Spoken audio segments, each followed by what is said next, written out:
오늘은 성경 속에서 중요한 역할을 한 동물들에 대해 이야기해보려 합니다. 이 동물들은 단순히 이야기의 일부가 아니라 깊은 상징과 의미를 가지고 있는데요.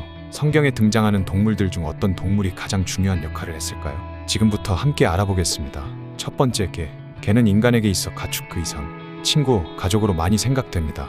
하지만 성경 속에서 개는 종종 멸시받는 동물로 등장하는데요. 필립보서 3장에서 개들을 삼가라, 행악하는 자들을 삼가라, 손할례당을 삼가라고 경고하며 열왕기상 21장에서 이세벨의 죽음에 대한 예언이 나옵니다. 이세벨이 이스라엘의 왕 아합을 부추겨 악행을 저질렀을 때 엘리야는 그녀가 개에게 먹힐 것이라고 예언했습니다. 이후 그녀는 창문에서 떨어져 죽었고 개들이 그녀의 시신을 먹었습니다. 이처럼 개는 멸시, 심판의 상징으로, 즉 하나님을 거역하는 자들의 비참한 최후에 늘 상징적으로 표현됩니다. 두 번째, 뱀. 뱀은 에덴 동산에서 하와에게 접근하여 선악과를 먹도록 유혹합니다. 뱀은 하와에게 하나님이 정령 죽으리라 하신 것을 의심하게 만듭니다. 하와는 뱀의 말에 속아 선악과를 먹고 남편 아담에게도 주어 그도 먹게 됩니다. 이로 인해 인류는 죄를 짓고 에덴 동산에서 추방되는데요. 예수님도 광야에서 40일 동안 금식할 때 사탄이 3번의 유혹을 시도합니다. 이때도 뱀으로 표현되며 요한계시록에서는 뱀이 옛뱀 곧 마귀라 불리우는 사탄으로 묘사가 되죠. 이처럼 뱀은 인간의 연약함과 죄의 본성을 상징하며 하나님의 명령을 어길 때 사용되는 사탄의 유혹으로 많이 표현됩니다. 세 번째, 양. 구약시대에는 죄를 속죄하기 위해 양을 희생의 제물로 바쳤습니다.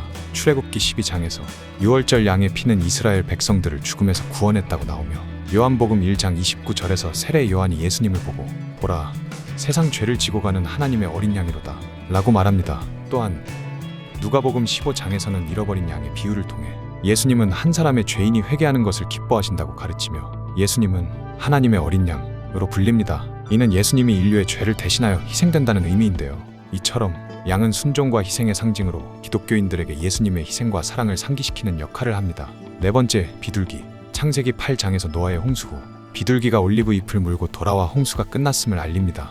이는 하나님과의 화해와 새로운 시작을 의미하고 마태복음 3장 16절에서 예수님이 세례를 받으실 때 성령이 비둘기 같은 형상으로 내려와 예수님 위에 머물렀다고 나오죠. 이는 예수님의 신성을 나타내는 중요한 순간입니다. 이처럼 비둘기는 성령의 임재와 하나님의 평화를 상징하며 성령의 힘과 지혜가 신자들에게 함께함을 나타내는 것으로 표현됩니다. 다섯 번째, 사자. 다니엘서 6장에서 다니엘이 사자굴에 던져졌는데요.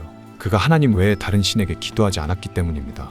하나님은 사자들의 입을 막아 다니엘을 보호하셨고 다니엘은 무사히 사자굴에서 나올 수 있었는데요. 사자굴의 기적은 다니엘의 신실함과 하나님의 권능과 보호를 나타내며 또 다른 예로는 사무엘상 17장에서 다윗이 골리앗과 싸우기 전에 과거의 사자와 곰을 물리친 경험을 이야기합니다. 이처럼 사자는 힘과 권위의 상징으로 표현되는데요. 즉 하나님의 보호와 힘을 묘사할 때 사자로 표현됩니다. 여섯 번째, 낙타. 창세기 24장에서 아브라함의 종 엘리에셀은 낙타 10마리를 끌고 리브가를 찾아 이삭의 신부로 데려옵니다. 이 여정은 하나님이 선택하신 이삭의 아내를 찾는 중요한 사건인데요. 고대 근동 지역에서 낙타는 중요한 교통수단이었습니다. 특히 아브라함 시대부터 성경의 많은 이야기에 등장하며 물자 운송과 여행에 필수적이었는데요. 사막의 더위와 목마름을 견디기 위해서는 낙타의 인내와 적응력이 필요한데요.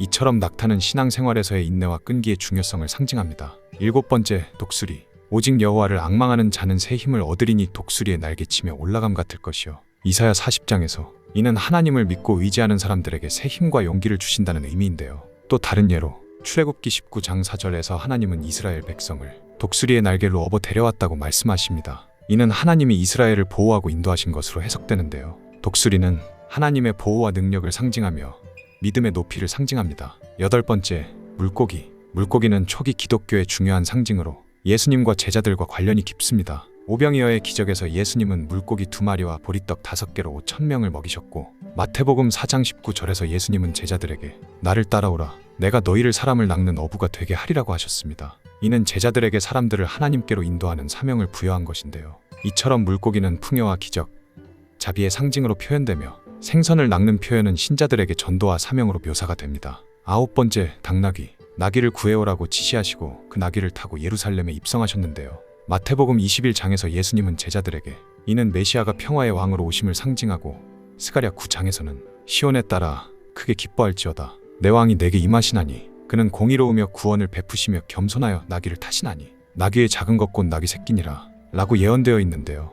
이처럼 신자들에게 겸손한 삶을 권하며 그 이후 평화가 올 것이라고 해석되는데요. 즉 당나귀는 평화의 상징이라고 할 수 있습니다. 마지막 곰. 사무엘상 17장에서 다윗은 목동 시절 양을 지키기 위해 곰과 사자를 물리친 경험을 이야기하는데, 이 경험은 그가 골리앗과의 싸움에서 하나님을 신뢰하게 만든 배경이 되며, 열왕기하 2장에서 엘리사 선지자가 베델에서 아이들에게 조롱당할 때 하나님은 2마리의 곰을 보내 아이들을 징벌하셨습니다. 이처럼 곰은 하나님의 강력한 심판과 동시에 보호를 상징합니다.